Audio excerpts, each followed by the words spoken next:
All right, class. Here's a discussion question for the week.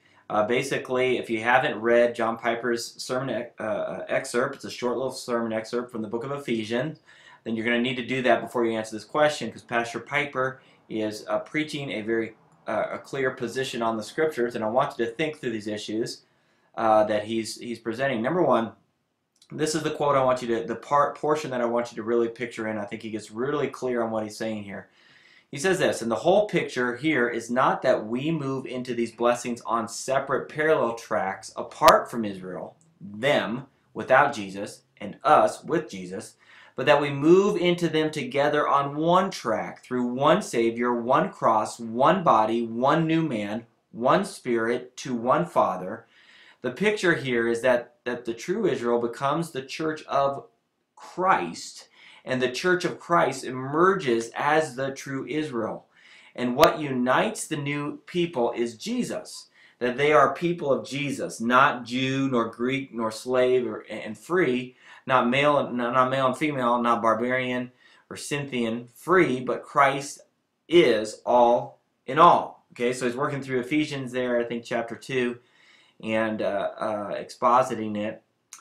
And it's coming to a clear conclusion, and he may be arriving at that conclusion by a literal interpretation or an allegorical interpretation, something you're going to have to think through as you look at these things. But really the question is this: is literal Israel, that is national Israel, mentioned, sorry, auto recover there, is mentioned as separate from the local church in the New Testament? So looking at New Testament texts, anywhere in there, you're going to have to do some research. Can you find national Israel mentioned as God's part of the prophetic future or as part of the church age? Okay? And I think that kind of brings us to a follow-up question, is this. I don't want you to say, yes, here it's found in Revelation ... or no, it's not found here. If not, where or why do you come to that conclusion? So you're probably going to want to, if you come to a no conclusion, I'm going to agree with Pastor Piper for whatever reason, then you better be able to tell us what texts are usually people point to for the existence of a literal Israel in the New Testament. If so, where or why do you come to that conclusion? So if you see Israel as separate from the church, which is the issue here, then where do you see that in the Bible?